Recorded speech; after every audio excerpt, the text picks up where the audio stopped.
Silakan duduk terlebih dahulu. Salam Bapak Ibu. Ya, puji Tuhan. Salam, selamat pagi semuanya. Semua bersuka cita? Semua sehat? Ya, puji Tuhan. Bagaimana dengan pujian anak-anak kita tadi? Kita berdoa supaya anak-anak kita bisa lolos audisi dan maju ke final di Solo. Ada 58 apa 59 peserta total. Itu dibagi dalam 3 kategori untuk anak-anak, kemudian SMP, SMA dan umum. Nah, kita berdoa supaya anak-anak kita bisa lolos. Tadi pada cerita sementara kita menunggu ibadah mulai. Aku sudah mimpi loh tante katanya. Aku masuk audisi nyanyi di gereja yang besar. Emangnya gerejanya mana? Ya enggak tahu, pokoknya masuk final gerejanya besar katanya begitu. Ada beberapa yang mimpi berdoa, aku sudah berdoa gitu. Yang penting bukan menang atau tidaknya. Tapi bagaimana setiap anak-anak kita memiliki kerinduan untuk selalu mempersembahkan yang terbaik kepada Tuhan. Menang itu bonus. Amin Bapak Ibu. Nah karena itu mari terus doakan supaya semua yang kita kerjakan dan kita lakukan itu semuanya all out. Semua kita usahakan yang terbaik untuk Tuhan. Pasti tidak sempurna, betul? Sekalipun kita sudah mengusahakan yang terbaik itu pasti nggak pernah sempurna. Ada yang berani berkata sempurna di sini? Tapi roh Tuhan yang akan menyempurnakan semua yang kita persembahkan dengan segenap hati kita. Baik, puji Tuhan. Pagi ini kita akan belajar tentang kemurahan dan belas kasihan. Tentang apa Bapak Ibu? Ya. Kita ini hidup. Hari ini sebagaimana kita ada. Selayaknya kita menyadari bahwa kehidupan kita ini hanya oleh karena kemurahan dan belas kasihan Tuhan. Kita mau berusaha seperti apapun, kalau tidak disertai dengan kemurahan dan kasih Tuhan, maka nggak akan ada hasilnya. Betul? Kita lihat bagaimana perjuangan orang di luar sana. Saya percaya di sini semua dilimpahi dengan kemurahan dan belas kasihan. Tapi di luar sana, setiap kali saya jalan pagi gitu ya, sama Bu Trisni sama Bu Ses itu sering kali lewat, atau kami melewati atau kadang kami yang dilewati gitu. Orang sudah pakai apa namanya, kruk, apa ya, betul ya. Untuk alat bantu jalan itu masih gendong apa? Karung karena dia pemulung. Sudah jalannya nggak jejek pakai krek sepatunya itu atau sendalnya tinggi sebelah, bayangkan Bapak Ibu. Hidup yang nggak mudah. Hidup yang penuh dengan kesukaran gitu. Tapi bersyukur kalau kita semua pagi ini dalam keadaan yang baik, puji Tuhan. Toleh dulu kanan kirinya, pastikan keadaannya baik. Minimal di luarnya dulu. Nanti kita akan korek yang di dalam. Itu urusan masing-masing dengan Tuhan. Tapi minimal di luar ketika kita datang kepada Tuhan. Minimal ya. Bukan standar yang seharusnya. Kita bisa datang dengan keadaan yang baik. Kita bisa ikut memuji Tuhan. Kita bisa mempersembahkan pujian syukur kita dengan sungguh-sungguh. Di luar berjuang sedemikian keras. Gitu ya. Tapi bersyukur bahwa kita ini ada dalam pemeliharaan Tuhan yang ajaib. Amin. Dunia boleh resesi, tapi kita akan tetap resepsi. Amin. Ada selalu pesta di rumah Tuhan. Tersedia makanan, minuman, jasmani, rohani yang terus melimpah di tengah-tengah kita. Bahkan kita boleh juga mengikuti teladan Yesus untuk berkemurahan dan berbelas kasihan kepada mereka yang membutuhkan. Kalau sampai kita hidup karena kemurahan dan belas kasihan Tuhan, artinya ada satu kesadaran yang kita miliki bahwa kita ini nggak boleh pisah dari Tuhan. Amin, Bapak Ibu. Terputus dari sumbernya itu akan membawa kematian. Siapa lagi yang akan memberi kita kemurahan? Siapa lagi yang akan memberi kita kemudahan? Siapa lagi yang akan berbelas kasihan kalau kita dalam keadaan yang sulit, yang sakit, gitu kan? Kalau bukan Tuhan. Betul? Saya tuh menikmati, saya ngomong dengan anak-anak. Saya selalu sonding kebenaran kepada mereka. Ada waktu ngobrol, tak ajak ngobrol. Sekalian menghabisin kosakata saya yang banyak. Tuhan baik loh, saya berkata begitu. Kalian kemarin lihat gak videonya kalian pas nyanyi di sana? Iya lihat tante, bagus mana sama latihannya, saya berkata begitu. Loh ibu-ibu yang lihat latihan bener ya? Setiap kali masih diingatkan Pak Chandra, si A kurang ini, si B kurang ini, si C harus begini, si itu harus begitu. Tapi ketika tampil semuanya perfect, gak ada nada fals tuh, suaranya keluar semua tuh, gitu ya. Semua itu karena apa? Kemurahan Tuhan. Semua yang kita usahakan itu jelas tidak akan sempurna. Tapi bagian kita adalah selalu mengusahakan yang terbaik, mengerjakan yang terbaik. Karena sudah pasti Tuhan yang akan menyempurnakan. Kita baca dulu yuk. Dalam Yohanes pasal 10 ayat yang ke-10. Bersyukur kita punya gembala yang baik. Bersyukur kita jadi anak-anaknya Tuhan. Ingatkan sebelahmu, kamu tuh bersyukur jadi anak Tuhan. Bayangkan kamu bukan anak Tuhan, anaknya sopo. Yohanes 10 ayat 10 berkata, pencuri datang hanya untuk mencuri dan membunuh dan membinasakan. Tapi aku datang kata Tuhan supaya mereka mempunyai hidup dan mempunyainya dalam kelimpahan. Dalam terjemahan VMD, versi mudah dibaca.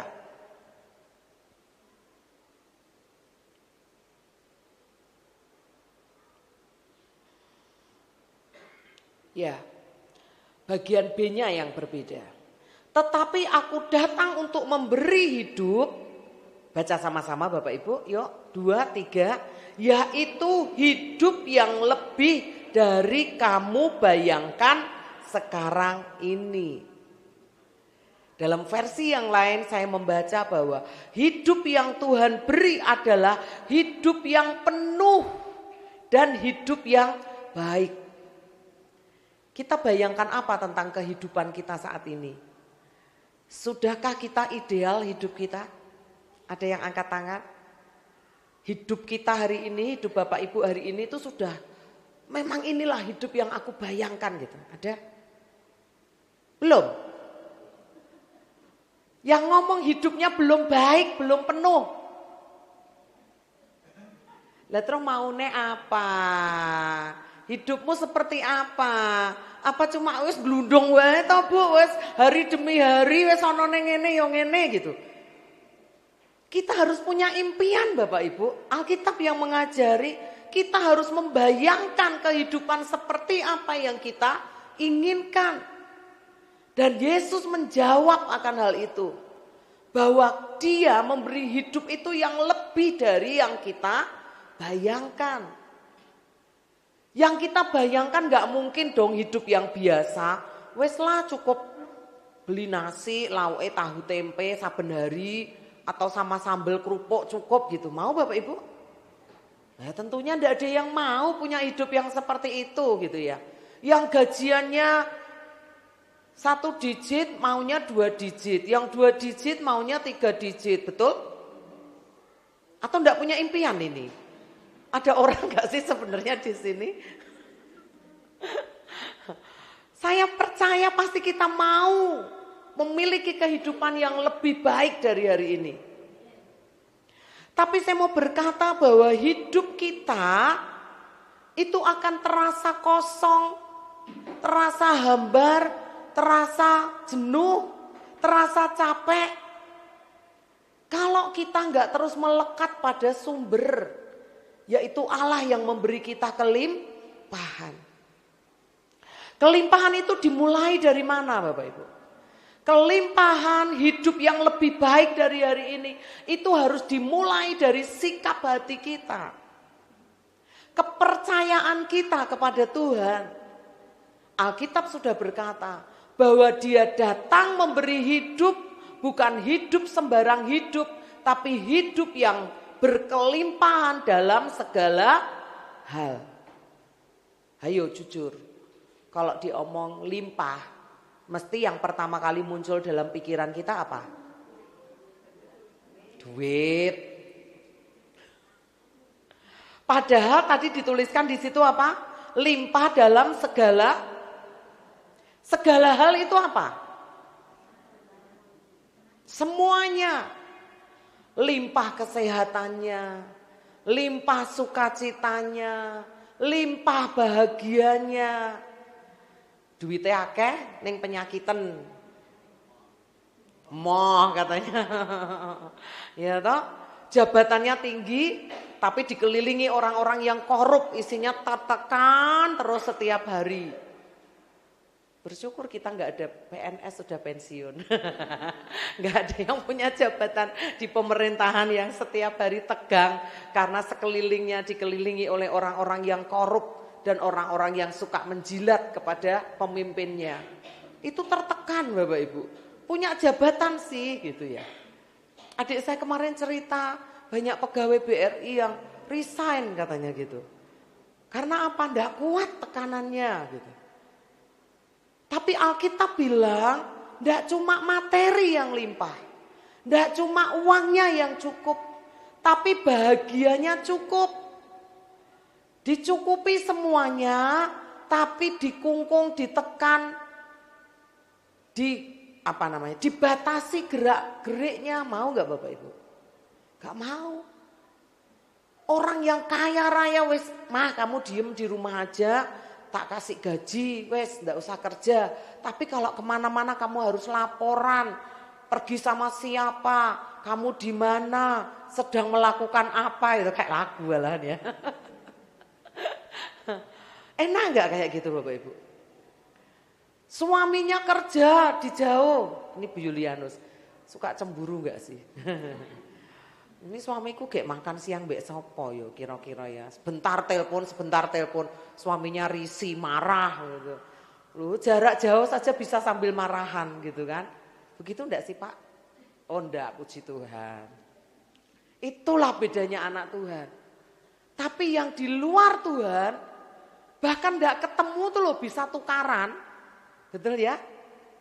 Duitnya kurang mah, duitnya kurang Pak gitu ya. Ada banyak hal yang gak limpah kalau cuma materinya yang limpah.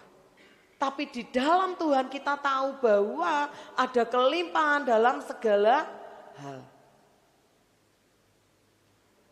Jangan sampai kita merasa kosong. Saya mau pastikan dulu, adakah di sini yang hatinya kosong? Hambar ya, wes beginilah pokoknya. Saya mau mengingatkan pelayan-pelayan Tuhan. Saya itu berdoa Tuhan tambahkan pelayan-pelayan di tengah-tengah kita. Supaya pelayan-pelayan yang ada ini bisa bergantian duduk di kursi jemaat. Tidak selalu melulu di depan. Bapak Ibu ikut berdoa dengan saya ya. Karena kasihan mereka. Yang namanya melayani. Itu adalah sesuatu yang kita lakukan untuk orang lain. Ada energi yang keluar. Ada sesuatu yang kita berikan. Lah kalau mereka tidak menerima dari Tuhan sendiri, adanya apa Bapak Ibu? Capek kan?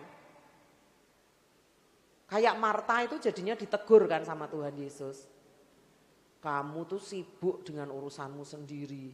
Lihat itu Maria gitu ya. Dia mengambil bagian yang terbaik yang tidak akan pernah diambil darinya. Tapi kalau dibalik lagi, kalau nggak ada yang melayani kita, ayo. Siapa Bapak Ibu?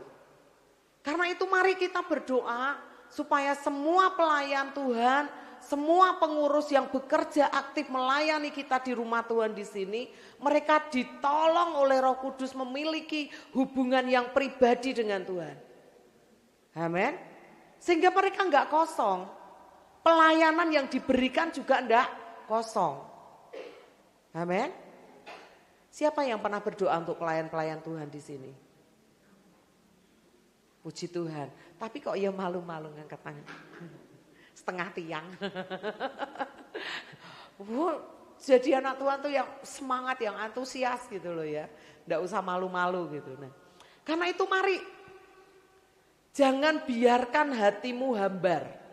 Jangan biarkan kebekuan, kekosongan itu menjadi hal yang biasa dalam hidup kita. Cari Tuhan, nantikan Tuhan.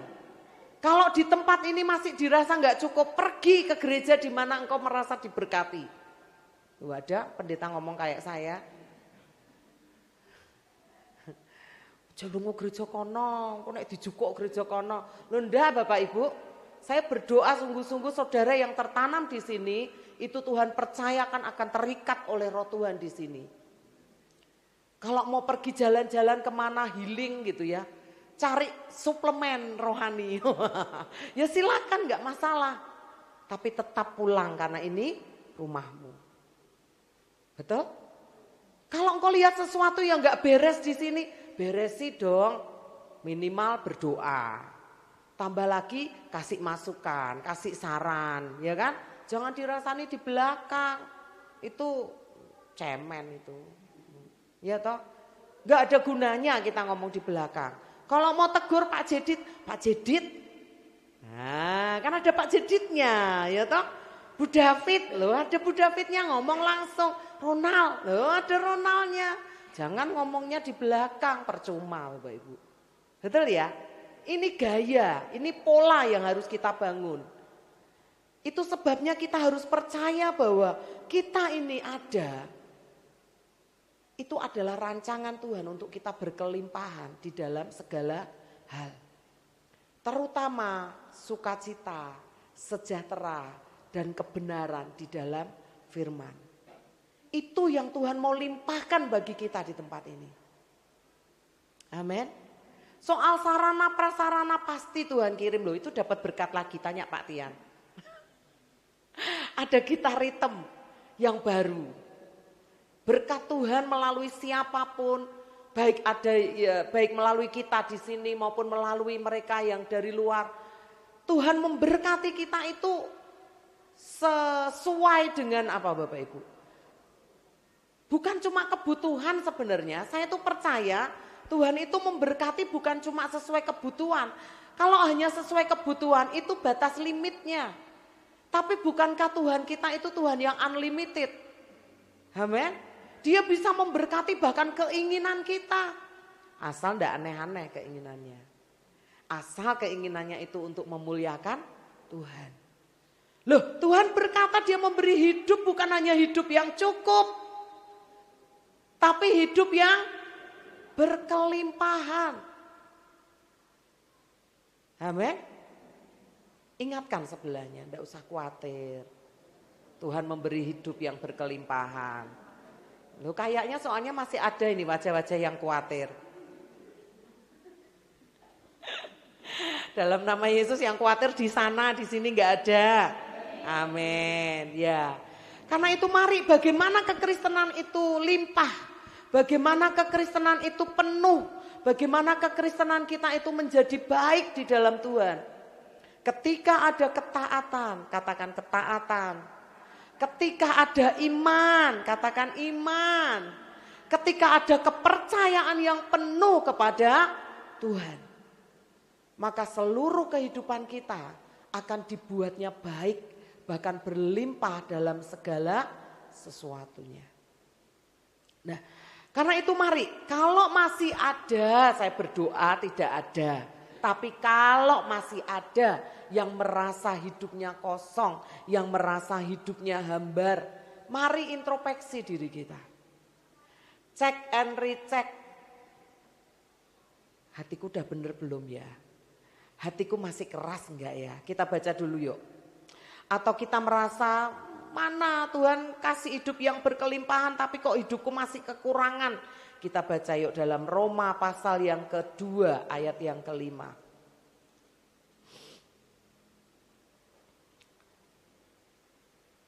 Sudah dapat semua Bapak Ibu?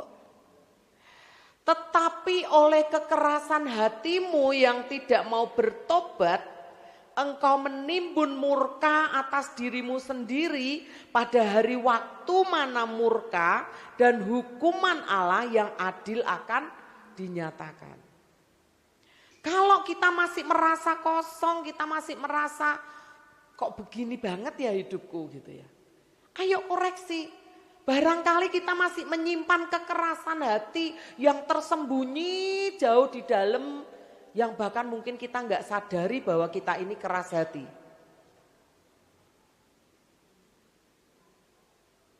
Orang yang keras hati itu belum tentu yang suka bicara keras kayak saya. Saya tuh kalau bicara kan nggak bisa pelan ya ibu ya. Ibu terutama yang sering kali dengan saya.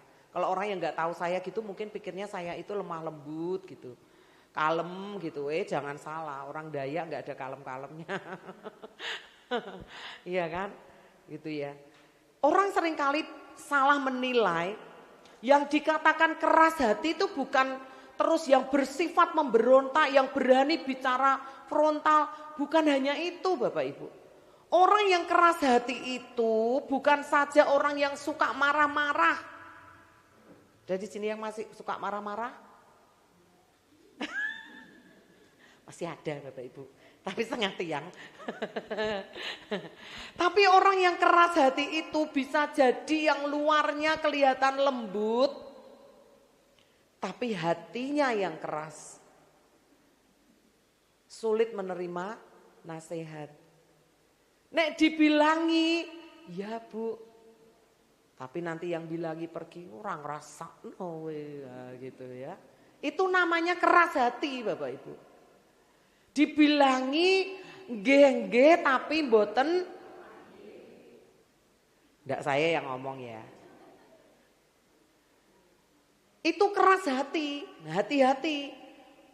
Kalau orang Batak ngomong ya Pak Saud ya. Pak Yulianus kan kalau ngomong ya, nek ndak gitu. Nek wong Jawa tuh nggih ra kepanggih itu dosa loh Bapak Ibu. Loh iya itu dosa. Karena itu bagian dari yang namanya keras hati. Di luar sepertinya sudah memaafkan, aku ndak apa-apa, beneran aku ndak apa-apa. Tapi di dalamnya masih mendidih, masih luka mengganga gitu ya. Belum ada pengampunan. Di luarnya sepertinya tersenyum, tapi dalamnya nyimpen luka. Kadang sudah tahu kebenaran. Iya loh aku ngomongnya storynya ayat Alkitab. Kalau ada orang cerita dikhotbahi sisan, mau bertobat gitu ya Bu ya. Tapi dia sendiri menyimpan dosa, tidak melakukan pertobatan. Itu keras hati namanya. Kemudian lagi apa? Manis kalau ngomong. Tapi pahit di hatinya. Lah siapa yang tahu kondisi seperti itu siapa? Saya sebagai hamba Tuhan bukan Tuhan yang bisa menilai Bapak Ibu semua untuk berapa keras hatinya Bapak Ibu. Tapi saya pastikan bahwa Bapak Ibu semua dan saya juga bisa menilai hati saya sendiri. Bapak Ibu bisa menilai hati Bapak Ibu sendiri. Seberapa keras hati kita di hadapan Tuhan. Itu akan menentukan apakah kita ini menerima kemurahan dan belas kasihan Tuhan. Hayo jujur, kalau kita punya anak atau kita punya teman, wes dinasehati, keadaannya tidak baik, dinasehati, diberi jalan keluar, diberi pertolongan, tapi saya bergudul nuruti kemauannya sendiri. Gemes enggak Bapak Ibu? Gemes. Besok lagi kalau dia butuh pertolongan, kita dengan senang hati membantu atau kalaupun membantu sambil gerundelan. Nah, itu kita tuh. Sebenarnya Tuhan sih enggak gerundel Bapak Ibu. Tapi Tuhan akan memilih dan memilah kepada siapa dia akan memberikan kemurahannya. Kepada siapa dia akan memberikan belas kasihannya. Tak tulungi cepet ini gitu ya. Ini kok sik ngeleda-lede kok sik tak tulungi sing tenanan sik. Tuhan memilah dan memilih siapa dia yang akan menerima kemurahan dan belas kasihan yang nyata dari Tuhan. Saya mau katakan bahwa Tuhan mengasihi setiap kita. Betul? Tapi kasih Tuhan itu tidak sama rata dan tidak sama rasa. buat setiap kita. Ada hal-hal yang dipertimbangkan oleh Tuhan. Ada hal-hal yang dilihat oleh Tuhan. Orang ini keras hatinya. Nek ndak dikeprok saya ndak nurut gitu ya. Bapak Ibu mau nunggu dikeprok sama Tuhan? Jangan ya. Mari lembutkan hati kita. Setiap kali ngomong Tuhan lembutkan hatiku. Supaya aku menerima kemurahan, kelimpahan, hidup yang baik yang Tuhan sediakan dalam hidupku. Banyak kali orang Kristen itu anggap remeh kemurahan Tuhan. Nanti kan Tuhan ampuni lagi Bu. Nanti kan Tuhan tolong lagi. Gak apa-apa dosa sekali, besok bertobat Tuhan ampuni. Gak apa-apa bolos ibadah hari ini, besok masih ada hari Minggu lagi. Betul? Yang masih suka berpikiran seperti itu bertobat pagi ini. Kita tidak akan pernah tahu setelah hari Minggu ini kita absen. Tidak memprioritaskan Tuhan datang ke rumahnya. Besok apa yang akan terjadi dalam hidup kita nggak pernah tahu.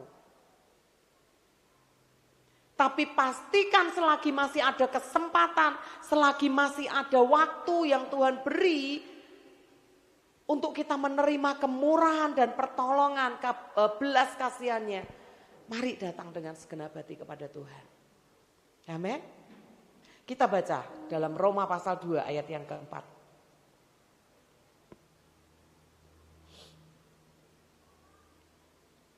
Maukah engkau menganggap sepi kekayaan kemurahannya, kesabarannya dan kelapangan hatinya?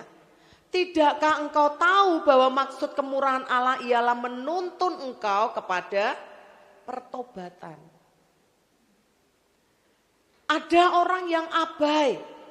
Dia merasa keadaannya baik, masih baik. Masih bisa. Aku masih bisa bekerja. Masalah ini kecil aku bisa selesaikan sendiri. Wis ndak Tuhan-Tuhanan, saya ndak apa-apa.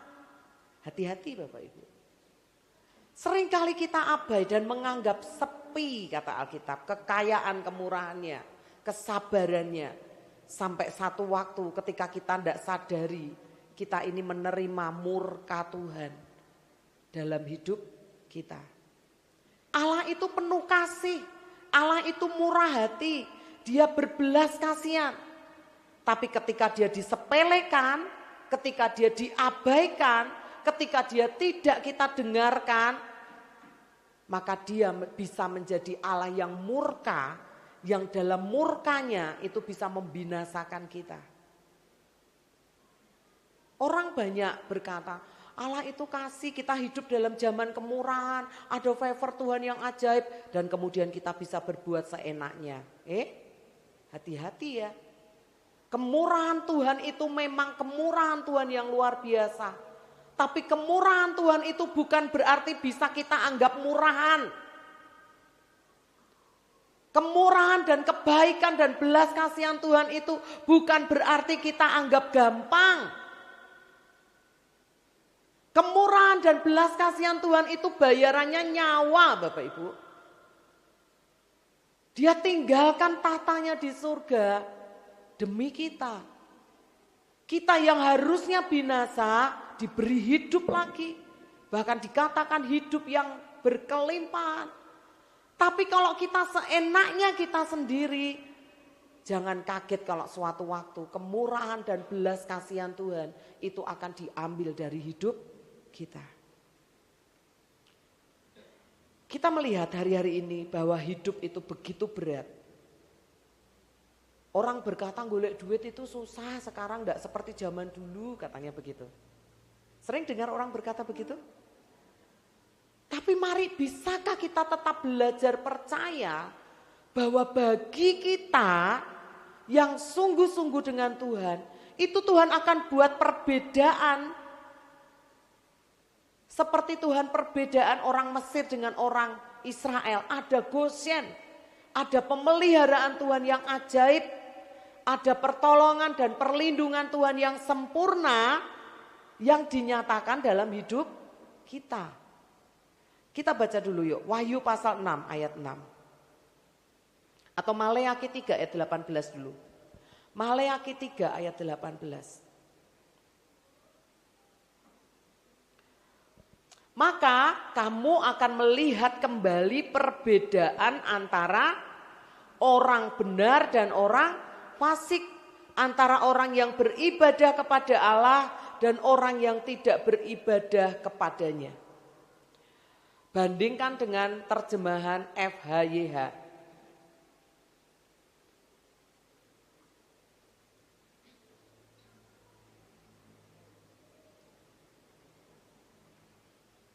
Di situ ada kata bandingkan antara orang yang setia dengan yang tidak setia. Itu jelas ya, yang setia dan tidak setia. Dalam terjemahan BIMK ada dikatakan perbedaan antara orang yang berbakti kepada Tuhan dan yang tidak berbakti kepada Tuhan. Dalam terjemahan AYT dikatakan antara orang yang beribadah melayani Allah dengan sungguh-sungguh dan tidak melayani Allah.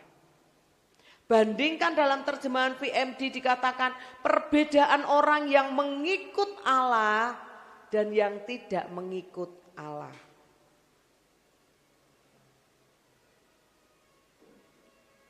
Ini semua orang Kristen loh Bapak Ibu. Jangan mengira bahwa yang dibandingkan antara orang benar dan orang fasik, ini bukan orang Kristen, ini orang Kristen. Semua orang Kristen. Alkitab kita ini tidak ngurusi yang bukan anak Tuhan. Tapi dia ngurusi kita yang anak-anak Tuhan.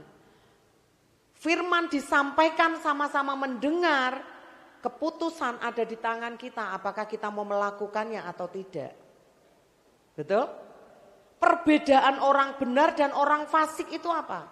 Orang benar adalah orang yang tahu kebenaran dan segera melakukannya. Tapi orang fasik adalah orang yang tahu kebenaran tapi abai, tidak melakukan. Nah itu siapa? Ya orang Kristen, anak-anak Tuhan semuanya. Gitu loh. Karena itu mari, apakah kita setia? Apakah kita berbakti? Apakah kita sungguh-sungguh melayani Allah? Apakah kita benar-benar mengikut Allah?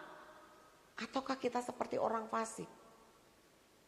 Yang menilai juga diri kita sendiri. Dan Tuhan yang tahu.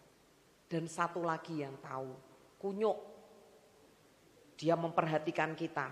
Alkitab mengingatkan seperti singa yang mengaum-ngaum, berkeliling-keliling gitu ya. Mencari yang siap ditelannya. Hati-hati. Posisi kita sebagai orang benar itu tidak enak Bapak Ibu. Betul? Kita ini ibaratkan seperti Lot yang hari itu hidup di Sodom dan Gomora. Lot itu menderita karena apa? Ketidakbenaran yang terjadi di sekelilingnya. Ketidakbenaran terjadi setiap hari dalam pandangan matanya. Tetangganya, teman kerjanya, lingkungannya, bahkan teman gerejanya gitu. Semua melakukan ketidakbenaran.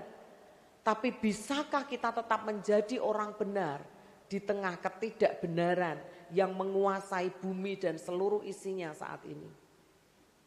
Bisakah kita sebagai orang benar siap dimusuhi? Bahkan oleh saudara-saudara seiman kita sendiri ketika kita melakukan kebenaran. Siapkah kita sebagai orang benar yang sungguh-sungguh menghidupi firman sehingga secara pribadi kita beroleh kemurahan dan belas kasihan Tuhan. Amin. Belas kasihan Tuhan, kemurahan Tuhan itu tidak diobral. Katakan dengan saya, tidak diobral. Itu sangat bernilai. Kemurahan Tuhan itu nilainya sangat mahal Bapak Ibu. Amin. Hari ini situasinya seperti ini. Yuk kita buka Wahyu pasal 6 ayat 6. Dan aku mendengar seperti ada suara di tengah-tengah keempat makhluk itu, secupak gandum sedinar dan 3 cupak jelai sedinar. tetapi janganlah rusakkan minyak dan anggur itu. Sedinar itu adalah ukuran upah orang bekerja pada masa Alkitab ini ditulis. Bayangkan kalau secupak gandum, secupak itu ukurannya segantang itu loh. Untuk kita makan sehari itu loh Bapak Ibu. Itu harganya habisin uang hasil kerja kita sehari. Artinya kita bekerja sehari hanya cukup untuk beli beras. Yang punya HP nggak punya uang buat beli kuota. Kita nggak bisa bayar listrik, kita nggak bisa bayar air, kita nggak bisa bayar sekolah anak, kita nggak bisa ajak istri kita jeng-jeng. Mau hidup seperti itu Bapak Ibu? Nggak ada yang mau gitu loh. Tapi Alkitab berkata ini situasi akhir zaman yang akan terjadi. Di media sosial sudah riweh, orang takut karena perang dunia ketiga. Betul? Sekilas kan FYP lewat-lewat gitu ya Bapak Ibu ya. Di sini ada yang takut? Tenane. Perang dunia ketiga enggak takut Bu. Tapi kalau jualannya enggak laku takut. Karena itu kita sangat perlu akan jaminan Tuhan, akan pemeliharaan Tuhan. Setiap hari hidup minta belas kasihan Tuhan. Amin Bapak Ibu. Jangan andalkan kekuatan kita sendiri. Jangan bangga kalau hari ini jualannya laris. Bersyukur. Jangan lupa diri kalau hari ini kita masih diberkati Tuhan dengan limpah. Dan kemudian kita menjadi tinggi hati. Dan memandang orang lain yang kesusahan. Itu melakukan dosa dan kesalahan sehingga mereka mengalami penderitaan. Jangan Bapak Ibu. Sekalipun semuanya mahal. Saya seringkali berkata kepada suami saya. Ternyata hidup dengan Tuhan itu tidak melulu soal uang. Kami mengalaminya Bapak Ibu. Ternyata hidup dengan Tuhan itu karena belas kasihan Tuhan. Karena pertolongan Tuhan. Dari yang tidak ada bisa seketika jadi ada. Beberapa waktu yang lalu saya bersaksi setiap hari ada buah di rumah. Itu sampai sekarang masih terus Bapak Ibu. Enak-enak enggak Bu buahnya? Ya ora mesti. Yang penting buah. Ya kan gitu ya. Kadang kita ini berpikir firman ini kita mau selaraskan dengan pikiran kita. Itu salah Bapak Ibu. Pikiran kita yang harus kita selaraskan dengan firman. Berapa banyak masih ada dari antara kita. Ayo saling ingatkan. Kalau berkata aku enggak punya uang persembahan untuk ke gereja. Aku enggak bisa memberi untuk ke gereja jadi aku malu ke gereja. Bertobat Bapak Ibu. Sombong itu namanya. Gereja itu enggak kita kasih persembahan, Tuhan bisa kirim orang lain untuk memberkati gereja. Kalau kita diberkati dan kita memberkati gereja, itu kemurahan Tuhan atas hidup kita. Itu cara Tuhan memberkati hidup kita. Betul? Tapi jangan merasa bahwa kita terus enggak datang ibadah karena kita enggak punya persembahan. Sombong. Justru kita perlu datang ke Tuhan kalau kita sedang butuh sesuatu. Bahkan dalam berkelimpahan pun kita harus tetap datang supaya pemeliharaan kelimpahan itu terus ada dalam hidup kita. Amin. Mari belajar Bapak Ibu. Tuhan akan membuat perbedaan antara orang benar dan orang fasik. Pastikan dirimu adalah orang benar di hadapan Tuhan. Orang benar tadi apa? Orang yang mendengar firman dan segera melakukannya. Tidak kakean alasan. Lah tapi firman ya firman, tapi keadaannya seperti ini Bu. Sering dengar begitu? Atau kita sendiri masih yang seperti itu? Alkitab berkata ketika beberapa waktu yang lalu Tuhan berkata, upgrade imanmu. Saya tuh enggak mudeng upgrade iman, yo Tuhan, ya. Tuhan izinkan banyak kebutuhan gitu. Keuangan enggak mencukupi gitu ya. Hitung-hitung, dihitung, wes diirit-irit tetap enggak nyandak Bapak Ibu.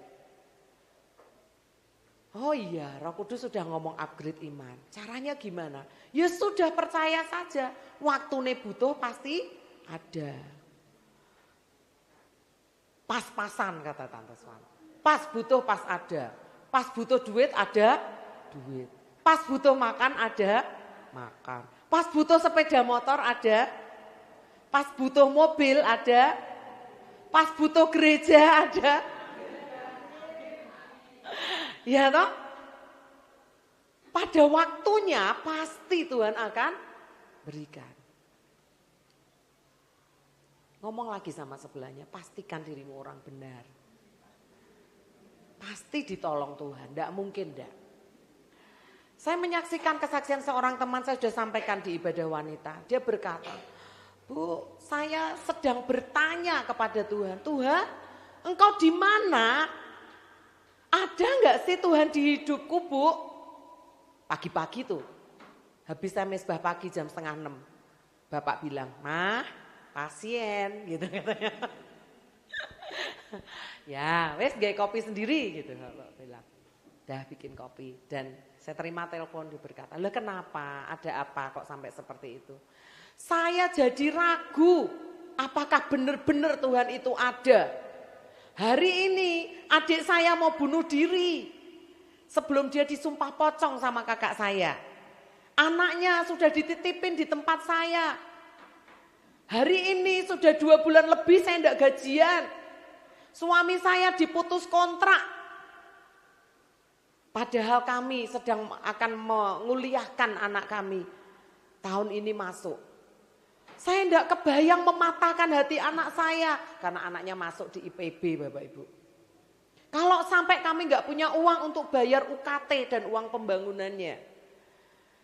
Saya dengerin dulu, hamba Tuhan itu kan gitu ya Bapak Ibu ya. Hatinya harus seluas samudra. Tampungi sampah sana, buang sampah sini gitu ya.